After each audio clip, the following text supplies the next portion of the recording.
മികച്ച പെർഫോമൻസിനും മികച്ച ക്യാമറയ്ക്കും മൊത്തത്തിൽ ഒരു ഓവറോൾ എക്സ്പീരിയൻസിനും വേണ്ടി ഐക്യു ഒരു പുതിയ സ്മാർട്ട് ഫോൺ പുറത്തിറക്കിയിട്ടുണ്ട്. ഐക്യു C9s Pro എന്ന പേരിൽ. ഇതാണ് ഐക്യുവിന്റെ C9s Pro. അപ്പോൾ ഈ ഒരു C9s സീരീസിൽ രണ്ട് ഫോണുകളാണ് ഐക്യു ഇപ്പോൾ പുറത്തിറക്കുന്നത്. IQ C9s Proയും IQ C9sഉം. അപ്പോൾ അതിന്റെ കൂടെ ഐക്യു C9s സീരീസ് എന്നൊക്കെ എഴുതിയത് ഇത്തരം ഒരു ചെറിയൊരു ബോക്സ് കൂടെ അവർ അയച്ചു തന്നിട്ടുണ്ട്. അപ്പോൾ എന്താണ് ഇതിനകത്തുള്ളതെന്ന് നോക്കാം. ആദ്യം ഈ ഒരു ഷേപ്പിലുള്ള ബോക്സ് നമുക്കൊന്ന് തുറക്കാം. കണ്ടിട്ട് ഇതൊരു ഡെസ്ക്ടോപ്പ് മൗസ് പാഡ് ആണെന്ന് തോന്നുന്നു. യെസ്, ഇപ്പോൾ അടുത്തിടെയായിട്ട് പല ബ്രാൻഡുകളും ഇതുപോലെ ഈ ഒരു ഐറ്റം നമുക്ക് അയച്ചു തരുന്നുണ്ട്. നല്ല leather finish. I am a mega tasker iQOO എന്നൊക്കെ എഴുതിയ ഒരു മൗസ് പാഡാണ്, ഡെസ്ക്ടോപ്പ് മൗസ് പാഡ്, വലിയ ഒരെണ്ണം. ഇത് മീഡിയ ഇൻവൈറ്റ് ആയിട്ട് വന്നതാണ്. ഇത് വാങ്ങുന്നവർക്ക് ഇതൊന്നും വരില്ല. അതുപോലെ ഇത്തരം ഒരു ബോക്സിനകത്താണ് ഈ ഒരു ഫോൺ നമുക്ക് നിങ്ങളെ പരിചയപ്പെടുത്താനായിട്ട് അയച്ചു തന്നിരിക്കുന്നത്.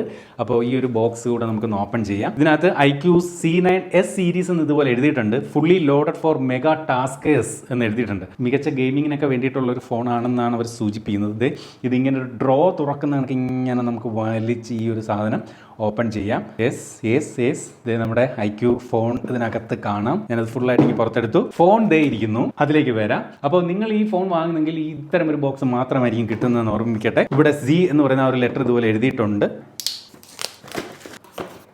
ഫോൺ ദേ ഇരിക്കുന്നു. അതിലേക്ക് വരാം. ഇതിൻ്റെ ഒരു ബാക്ക് കേസ് ബോക്സ് തന്നെ കൊടുത്തിട്ടുണ്ട്. ഐക്യു 12 സീരീസിൻ്റെയൊക്കെ ആ ഒരു ബാക്ക് ക്യാമറ മൊഡ്യൂൾ സൂചിപ്പിക്കുന്ന തരത്തിലുള്ള back case, user manual warranty card information, sim ejector pin, ഒരു വലിയ ചാർജർ ഇത്തരത്തിൽ കൊടുത്തിട്ടുണ്ട്. ചാർജിങ്ങിന് A to C charging cable. അപ്പോൾ ഇത്രയാണ് ഇതിൻ്റെ ബോക്സിനകത്തുള്ളത്. യെസ്, ഞാൻ ഫോൺ ഒരു ഒറ്റ നോട്ടത്തിൽ ഒന്ന് കണ്ടു. നിങ്ങളെ ഇപ്പോൾ കാണിക്കാം, ഒരു മിനിറ്റ്.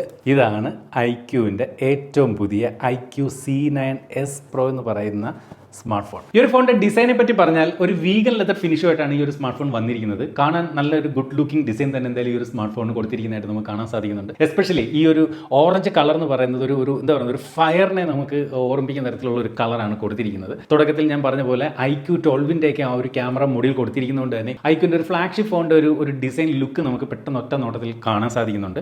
ഇവിടെ ഐക്യു എന്ന് എഴുതിയിട്ടുണ്ട്. അപ്പോൾ ആ ഒരു വീഗൻ ലെതർ ഫിനിഷും ഐക്യു 12ൻ്റെ ക്യാമറ മൊഡ്യൂളും കൂടെ വന്നപ്പോൾ ഈ ഒരു സ്മാർട്ട് ഫോണിൻ്റെ ഒരു ലുക്ക് എന്ന് പറയുന്നത് കുറച്ചൊരു പ്രീമിയം ലുക്ക് എന്തായാലും ഈ ഒരു സ്മാർട്ട് ഫോൺ വന്നിട്ടുണ്ട്. കൊള്ളാം. ഇൻ ഹാൻഡ് ഫീൽ ഒക്കെ നല്ല രസമുണ്ട്. അതുപോലെ ഈ ഒരു ഫോണിന്റെ ഈ പറഞ്ഞ ബാക്ക് സൈഡും കർവ്ഡ് ആണ്. ഡിസ്പ്ലേയും കർവ്ഡ് ആയതുകൊണ്ട് തന്നെ വളരെ തിൻ ആയിട്ടുള്ള ഒരു പ്രൊഫൈലാണ് ഈ ഒരു സ്മാർട്ട് ഫോൺ വന്നിരിക്കുന്നത് നമുക്ക് കാണാൻ സാധിക്കുന്നുണ്ട്. അതുപോലെ എടുത്തു പറയേണ്ട ഒരു കാര്യം, ഈ ഒരു സ്മാർട്ട് ഫോണിനകത്ത് 3.5mm ഓഡിയോ ജാക്ക് നൽകിയിട്ടില്ല. ഇതിന്റെ ഒരു സിം ട്രൈ പറ്റി പറഞ്ഞാൽ ഡ്യുവൽ നാനോ സിം കാർഡ് ആണ്. അതായത് മെമ്മറി കാർഡ് എക്സ്പാൻഷൻ ഈ ഒരു ഫോണിനകത്ത് സാധ്യമല്ല. ഈ ഒരു ഫ്രെയിം എന്ന് പറയുന്നത് പ്ലാസ്റ്റിക് ഫ്രെയിം ആണ്. പക്ഷേ ഒറ്റ നോട്ടത്തിൽ നമ്മൾ കണ്ടു കഴിഞ്ഞാൽ ഒരു മെറ്റാലിക് ഫ്രെയിമിന്റെ ഒരു ഫിനിഷ് നമുക്ക് ഫീൽ ചെയ്യും. 7.49mm മാത്രമാണ് ഈ ഒരു സ്മാർട്ട് ഫോണിന്റെ തിക്നെസ്. അതുപോലെ വെറും 190 ഗ്രാമേ ഉള്ളൂ ഈ ഒരു സ്മാർട്ട് ഫോൺ. അപ്പോൾ മൊത്തത്തിൽ ഇതിൻ്റെ ഒരു ഡിസൈൻ നോക്കിക്കഴിഞ്ഞാൽ കൊള്ളാം, ഗുഡ് ലുക്കിംഗ് ആയിട്ടുള്ളൊരു സ്മാർട്ട് ഫോൺ. ഡിസ്പ്ലേയിലേക്ക് വന്നാൽ ഇത്തരത്തിൽ കർവ്ഡ് ഡിസ്പ്ലേ ആണ് ഈ ഒരു സ്മാർട്ട് ഫോണിന് നൽകിയിരിക്കുന്നത്. അതുകൊണ്ട് തന്നെയും ഒരു ബെസൽലെസ് ആയിട്ടുള്ള ഒരു ഡിസ്പ്ലേ അനുഭവം നമുക്ക് ഈ ഒരു സ്മാർട്ട് ഫോൺ സമ്മാനിക്കുന്നുണ്ട്. മൊത്തത്തിൽ തരക്കേടില്ലാത്ത ഒരു ഡിസ്പ്ലേ. അതുപോലെ നമ്മൾ ഇതിനകത്ത് യൂട്യൂബ് ഒക്കെ പ്ലേ ചെയ്യുമ്പോൾ 4K റെസൊല്യൂഷൻ സപ്പോർട്ട് ഉണ്ട്. അതുപോലെ HDR സപ്പോർട്ടും ഒക്കെ യൂട്യൂബിൽ കിട്ടുന്നുണ്ട്.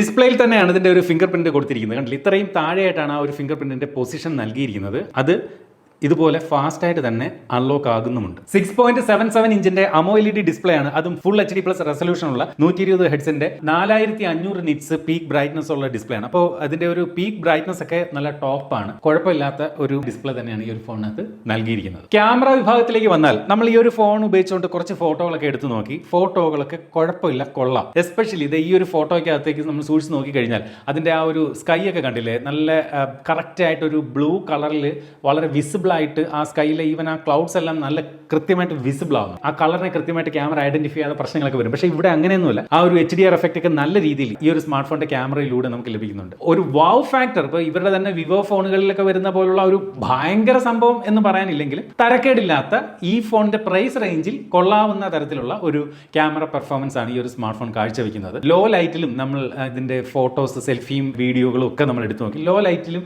ഈ പറഞ്ഞ പോലെ ഈ ഒരു സ്മാർട്ട് ഫോൺ നമ്മൾ ലോ ലൈറ്റ് ഡിറ്റക്ട് ചെയ്തുകൊണ്ട് ഫോണിന്റെ ഡിസ്പ്ലേയിൽ തന്നെ ഒരു വൈറ്റ് ലൈറ്റ് നൽകിക്കൊണ്ട് ഈ ഫ്ലാഷ് ലൈറ്റ് പോലെ തന്നെ ഫോട്ടോകൾ എടുക്കും. അപ്പോൾ ലോ ലൈറ്റിലും തരക്കേടില്ലാത്ത ഫോട്ടോകളാണ് ഈ ഒരു സ്മാർട്ട് ഫോൺ സമ്മാനിക്കുന്നത്. സെൽഫി ഫോട്ടോകളും വലിയ തരക്കേടൊന്നും പറയാനില്ലാത്ത ക്വാളിറ്റി ഉള്ള ഫോട്ടോകൾ തന്നെയാണ് നൽകുന്നത്. പക്ഷേ ഈ ഒരു ഫോണിനകത്ത് ഒരു ചെറിയ കുറവുണ്ട്.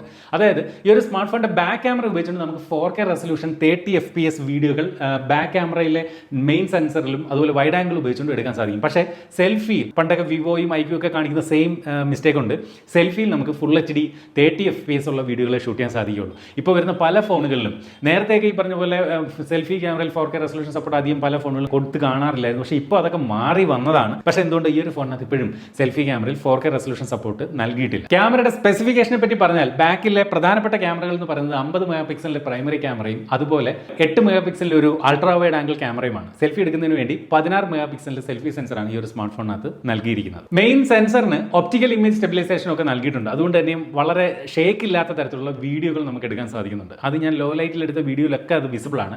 ഇത് നല്ല സ്മൂത്ത് ആയിട്ടുള്ള സ്റ്റെബിലൈസ്ഡ് ആയിട്ടുള്ള വീഡിയോകൾ തന്നെയാണ് ഈ ഒരു സ്മാർട്ട് ഫോൺ സമ്മാനിക്കുന്നത്. പെർഫോമൻസിനെ പറ്റി പറഞ്ഞാൽ ഈ ഒരു സ്മാർട്ട് ഫോണിന്റെ AnTuTu സ്കോർ നമ്മൾ ടെസ്റ്റ് ചെയ്തു. നമ്മളിവിടെ ടെസ്റ്റ് ചെയ്തപ്പോൾ ഇതുപോലെ ഒരു 8 ലക്ഷത്തി പുറത്തുള്ള ഒരു AnTuTu സ്കോർ ആണ് ലഭിക്കുന്നത്. IQ എന്ന് പറയുന്ന ബ്രാൻഡ് ക്ലെയിം ചെയ്യുന്നത് 8,20,000 പുറത്തുള്ള AnTuTu സ്കോർ ലഭിക്കുന്നതാണ്. അപ്പോൾ അത്തരം ഒരു AnTuTu സ്കോർ ഈ ഒരു ഫോണിനകത്ത് ലഭിക്കുന്നുണ്ട്. നമുക്ക് ഇതിന്റെ ടോപ്പ് വേരിയന്റ് ആണ് ലഭിച്ചിരിക്കുന്നത്. അതായത് 12GB റാം വരുന്നതും 256GB ഇന്റർണൽ സ്റ്റോറേജ് വരുന്നത്. അതിന്റെ റാം ടൈപ്പ് എന്ന് പറയുന്നത് LPDDR4X ഉം സ്റ്റോറേജ് ടൈപ്പ് വന്നിട്ട് UFS 2.2 ആണ്. ഇതെല്ലാം കൂടെ ചേർന്നുകൊണ്ടാണ് നമുക്ക് ഈ പറയുന്ന 8 ലക്ഷത്തിൽ പുറത്തുള്ള ഒരു AnTuTu സ്കോർ സമ്മാനിക്കുന്നത്. ഇതിന്റെ ഒരു ഡേ ടു ഡേ ആക്ടിവിറ്റീസിലൊന്നും യാതൊരു വിഷയവും പറയാനില്ല. ലാഗോ ഇഷ്യൂസോ അങ്ങനെയുള്ള യാതൊരു കുഴപ്പമില്ല. നല്ല സ്മൂത്ത് ആയിട്ടുള്ള ഒരു പെർഫോമൻസ് തന്നെയാണ് ഈ ഒരു സ്മാർട്ട് ഫോൺ സമ്മാനിക്കുന്നത്. ഈ ഒരു ഫോണിനകത്ത് നമുക്ക് ഗ്രാഫിക്സ് സ്മൂത്ത്, ഫ്രെയിം റേറ്റ് എക്സ്ട്രീമിൽ ഗെയിം പ്ലേ ചെയ്യാൻ പറ്റും. ലാഗോ കാര്യങ്ങളൊന്നുമില്ല. ഈ ഒരു പ്രൈസ് റേഞ്ചിൽ കിട്ടാവുന്ന നല്ലൊരു ഗെയിമിംഗ് എക്സ്പീരിയൻസ് തന്നെയാണ് ഈ ഒരു ഫോൺ സമ്മാനിക്കുന്നത്. ഫ്രെയിം ഡ്രോപ്പോ കാര്യങ്ങളോ ഒന്നുമില്ല. അത്യാവശ്യം നല്ല ഒരു ഗെയിമിംഗ് എക്സ്പീരിയൻസ് തന്നെയാണ് ഈ ഒരു സ്മാർട്ട് ഫോൺ സമ്മാനിക്കുന്നത്. കുറച്ച് നേരം ഈ ഒരു ഫോൺ ഉപയോഗിച്ചപ്പോൾ വലിയ ഹീറ്റിംഗ് ഇഷ്യൂസ് ഒന്നും നമുക്ക് അങ്ങനെ ഫീൽ ചെയ്തില്ല. എസ്പെഷ്യലി ഇതൊരു വീഗൻ ലെതർ ഫിനിഷ് ഒക്കെ ആയതുകൊണ്ട് തന്നെ അത് സാധാരണ ഗ്ലാസ് ബോഡിയുടെ ഒക്കെ ആ ഒരു ഹീറ്റ് അത്രയും പുറത്തേക്ക് നമ്മൾ അറിയാറില്ല. എന്നിരുന്നാലും ഫോൺ അങ്ങനെ അധികം ഹീറ്റ് ആകുന്നില്ല. ഇനി അഥവാ ഹീറ്റ് ആയാൽ തന്നെ പെട്ടെന്ന് തണുപ്പിക്കുന്നതിന് വേണ്ടിയിട്ടുള്ള വേപ്പർ ചേമ്പർ കൂളിംഗ് ടെക്നോളജിയും ഈ ഒരു സ്മാർട്ട് ഫോണിനകത്ത് IQ നൽകിയിട്ടുണ്ട്. ബാറ്ററി സൈഡിലേക്ക് വരുമ്പോൾ 5500 mAh ബാറ്ററിയാണ് ഈ ഒരു സ്മാർട്ട് ഫോണിന് പവർ നൽകുന്നത്. നേരത്തെയൊക്കെ നമുക്കറിയാം മിക്ക ഫോണുകളിലും 5000 mAhന്റെ ബാറ്ററി ആയിരുന്നു കൂടുതൽ കണ്ടു വന്നിരുന്നത്. ഇപ്പോൾ അത് 5200 ഒക്കെ 5500, 5200 അങ്ങനെ 5000നും പുറത്തേക്ക് മാറി വരുന്നതായിട്ട് കാണാറുണ്ട്. ഇപ്പോഴത്തെ ഒരു ട്രെൻഡ് അത് ഇവിടെയും തുടരുന്നു. 5500 mAh ഫാസ്റ്റ് ചാർജിങ് സപ്പോർട്ടായിട്ട് 80 വാട്ടിന്റെ ഫാസ്റ്റ് ചാർജറാണ് ഈ ഒരു സ്മാർട്ട് ഫോണിനോടൊപ്പം നൽകിയിരിക്കുന്നത്. ചുരുക്കി പറഞ്ഞാൽ ബോക്സിനോടൊപ്പം ചാർജർ കിട്ടുന്നുണ്ട് എന്നുള്ളത് വലിയ കാര്യം. ഇതിന്റെ ഒരു മൾട്ടിമീഡിയ എക്സ്പീരിയൻസ് പറഞ്ഞാൽ എന്തായാലും സ്റ്റീരിയോ സ്പീക്കറുകളാണ് നൽകിയിരിക്കുന്നത്. ഇതിനകത്ത് ഞാൻ ആ ഒരു സെൽഫി ക്യാമറയിൽ 4K കാണാഞ്ഞപ്പോൾ ഞാൻ കരുതി ഇതിനകത്ത് മോണോ സ്പീക്കറും ആയിരിക്കുമെന്നാണ്. പക്ഷേ എന്തായാലും സ്റ്റീരിയോ സ്പീക്കർ കൊടുത്തിട്ടുണ്ട്. അതുപോലെ നമ്മൾ വോളിയം ഒക്കെ കൂട്ടുമ്പോൾ സൂക്ഷിച്ച് നോക്കിയാൽ കാണാം ഇവിടെ ഇങ്ങനെ കണ്ടില്ല ഒരു 300% കാണിക്കുന്നുണ്ട്. അതായത് സാധാരണ വോളിയത്തേക്കാൾ കൂടിയ ഒരു വോളിയമാണ് ഈ ഒരു സ്മാർട്ട് ഫോൺ സമ്മാനിക്കുന്നത്. എന്തിനാണ് അങ്ങനെ ഇപ്പോൾ 300, 400 എന്നൊക്കെ ഇങ്ങനെ എഴുതുന്നുണ്ട് എന്ത് കാര്യമെന്ന് എനിക്ക് മനസ്സിലാകുന്നില്ല. അപ്പം സാധാരണ നമുക്കറിയാമല്ലോ നമ്മൾ ആ ഒരു യൂണിറ്റ് കണക്കിൽ 100 യൂണിറ്റ് എന്നല്ലേ നമ്മൾ ആ ഒരു വോളിയത്തെ സൂചിപ്പിക്കുന്നത്. അതൊരു ഗിമ്മിക്കാണോ എന്ന് എനിക്കറിയില്ല. എന്തായാലും ചില ഫോണിൽ 200% എന്ന് കാണിക്കാറുണ്ട്. ചിലതിപ്പോൾ ഇപ്പോൾ വരുന്ന പല ഫോണിൽ ഇതുപോലെ 300% കാണിക്കാറുണ്ട്. എന്ത് തന്നെയായാലും ഡീസൻ്റ് ആയിട്ടുള്ള വോളിയം ഉണ്ട് ഈ ഒരു ഫോണിന്. അതുപോലെ ക്വാളിറ്റി ഉള്ള സൗണ്ടാണ്. സ്റ്റീരിയോ സ്പീക്കർ തന്നെ എന്തായാലും കൊടുത്തിട്ടുണ്ട്.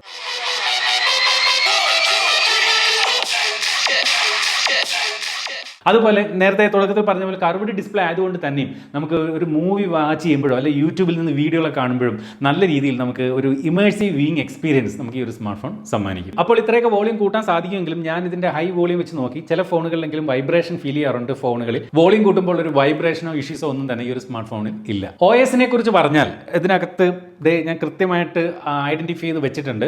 ഇത്തരത്തിലൊരു 9 ബ്ലോട്ട് വേസുകൾ ഈ ഒരു സ്മാർട്ട് ഫോണിനകത്ത് കാണാം. അത് നമുക്ക് ഇത്തരത്തിൽ വേണമെങ്കിൽ ലോങ് പ്രസ് ചെയ്തുകൊണ്ട് അൺഇൻസ്റ്റാൾ ചെയ്ത് കളയാൻ സാധിക്കും. ഈ ഒരു 9 ആപ്ലിക്കേഷൻസ് കൂടാതെ ഇത്തരത്തിൽ ഹോട്ട് ആപ്സ്, ഹോട്ട് ഗെയിംസ് എന്നീ 2 ആപ്പ് റെക്കമെൻഡേഷൻസ് ഇതിനകത്ത് കൊടുത്തിട്ടുണ്ട്. അപ്പോൾ വിവോയുടെ ഇതിൽ നിന്നും വില കൂടിയ ഫോണുകളിലും IQ-ന്റെ ഒക്കെ വില കൂടിയ ഫോണുകളിലും ഈ സംഭവങ്ങളുണ്ട്. എന്തായാലും ഇതിനകത്തും അത്തരത്തിലുള്ള നമുക്ക് അനാവശ്യമായിട്ടുള്ള ആപ്ലിക്കേഷൻസ് ഇതിനകത്ത് കുത്തി നിറച്ചിട്ടുണ്ട് എന്നുള്ളത് സത്യമാണ്. അപ്പോൾ അത് ഒഴിവാക്കാമായിരുന്നു എന്ന് എനിക്ക് തോന്നി.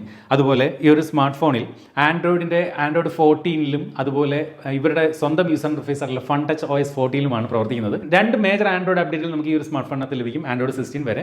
അതുപോലെ 3 വർഷത്തെ സെക്യൂരിറ്റി അപ്ഡേറ്റും ഈ ഒരു സ്മാർട്ട് ഫോണിനകത്ത് ലഭിക്കും. മറ്റൊരു കുറവ് പറഞ്ഞാൽ ഈ ഒരു ഫോണിനകത്ത് NFC സപ്പോർട്ട് നൽകിയിട്ടില്ല. ഇവരുടെ തന്നെ സബ് ബ്രാൻഡ് ആയിട്ടുള്ള വിവോയുടെ അടുത്തിടെ പുറത്തിറങ്ങിയ വിവോ V40 പ്രോയിലും ഇതേ കുറവ് നമ്മൾ കണ്ടതാണ്. ഈ ഒരു ഫോണിനകത്തും എന്തായാലും NFC സപ്പോർട്ട് നൽകിയിട്ടില്ല. എന്തായാലും IP64 dust and water resistance കൊടുത്തിട്ടുണ്ട്. അപ്പോൾ ആ ഡസ്റ്റ് റെസിസ്റ്റൻസി കുറച്ച് കൂടുതലാണ് കമ്പാരിറ്റീവ്ലി. പക്ഷേ വാട്ടർ റെസിസ്റ്റൻസിനെ പറ്റി പറയുമ്പോൾ 4 ആണ്. വാട്ടർ റിപ്പല്ലന്റ് എന്നൊക്കെ വിളിക്കുന്ന തരത്തിലുള്ള ഒരു റെസിസ്റ്റൻസ് ആണ് എന്തായാലും ഈ ഒരു ഫോണിനകത്ത് നൽകിയിരിക്കുന്നത്. അതുപോലെ വയർലെസ് ചാർജിംഗ് സപ്പോർട്ടോ അല്ലെങ്കിൽ ഈ സിമ്മിന്റെ സപ്പോർട്ടോ ഒന്നും ഈ ഒരു സ്മാർട്ട് ഫോണിനകത്ത് നൽകിയിട്ടില്ല. ഇതിനകത്തുള്ള ഹാപ്റ്റിക് ഫീഡ്ബാക്ക് തീരെ ഇല്ല. നമ്മൾ ഇതിന്റെ ഒരു വോളിയം കൂട്ടുകയോ കുറയ്ക്കുകയോ ചെയ്യുമ്പോഴൊക്കെ സാധാരണ ചില ഫോണുകളിൽ ഒരു വൈബ്രേഷൻ നമുക്ക് വിരലിലൂടെ അറിയാൻ സാധിക്കും, ടൈപ്പ് ചെയ്യുമ്പോൾ അറിയാൻ സാധിക്കും. അത് ഈ ഒരു ഫോണിനകത്ത് അങ്ങനെ നമുക്ക് ഫീൽ ചെയ്യുന്നില്ല. അപ്പോൾ IQ C9s Pro എന്ന് പറയുന്ന ഈ ഒരു സ്മാർട്ട് ഫോൺ മനോഹരമായിട്ടുള്ള ഒരു ഡിസൈൻ, തരക്കേടില്ലാത്ത ഡിസ്പ്ലേ, മീഡിയം പെർഫോമൻസ്, നല്ല ക്യാമറ, നല്ല ബാറ്ററി 5500 mAh ബാറ്ററി, ഇങ്ങനെ എല്ലാ സെഗ്മെന്റുകളെയും ഒരുവിധം തൊട്ട് തലോടി പോകുന്ന ഒരു സ്മാർട്ട് ഫോൺ ആണ് നമുക്ക് കാണാൻ സാധിക്കുന്നുണ്ട്. പക്ഷേ ഈ ഫോണിനകത്ത് ഞാൻ ഈ പറഞ്ഞു വന്നപ്പോൾ പറഞ്ഞ ചില കുറവുകൾ കാണുന്നുണ്ട്. അതായത് ഇതിൻ്റെ സെൽഫി ക്യാമറയിൽ ഈ പറഞ്ഞതുപോലെ ഒരു 4K റെസൊല്യൂഷൻ സപ്പോർട്ട് നൽകിയിട്ടില്ല. അതുപോലെ തന്നെ ഈ ഒരു ഫോണിനകത്ത് NFC സപ്പോർട്ട് കൊടുത്തിട്ടില്ല. ഹെഡ്ഫോൺ കണക്ട് ചെയ്യാൻ സാധിക്കില്ല. അതുപോലെ മെമ്മറി എക്സ്പാൻഷൻ സാധ്യമല്ല. ഇത് ഇപ്പോൾ വരുന്ന പല ഫോണുകളിലും സാധ്യമല്ല. ഈ അവസാനം പറഞ്ഞ രണ്ട് കാര്യങ്ങൾ. അപ്പോൾ ഇത്രയൊക്കെയാണ് ഈ ഒരു സ്മാർട്ട് ഫോണിന്റെ ഗുണങ്ങളും ദോഷങ്ങളും നമ്മൾ ഒരുമിച്ച് പറയുകയാണെങ്കിൽ. ഇനി ഇതിന്റെ വിലയാണ്. സത്യം പറഞ്ഞാൽ എനിക്ക് ഇതിന്റെ വില അറിയത്തില്ല. ഈ ഒരു ഫോൺ ഇന്ത്യയിൽ ലോഞ്ച് ചെയ്യുന്നതിന് മുമ്പാണ് നമ്മുടെ കയ്യിലേക്ക് കിട്ടിയിരിക്കുന്നത്. പക്ഷേ ഈ ഒരു ഫോണിന്റെ വീഡിയോ നിങ്ങൾ കാണുന്ന സമയത്ത് ഇതിന്റെ പ്രൈസ് വെളിവായിട്ടുണ്ടാവും. അതുകൊണ്ട് തന്നെ ജസ്റ്റ് ഗൂഗിൾ ചെയ്താൽ ഇപ്പോൾ തന്നെ ഇതിന്റെ വില അറിയാവുന്നതാണ്.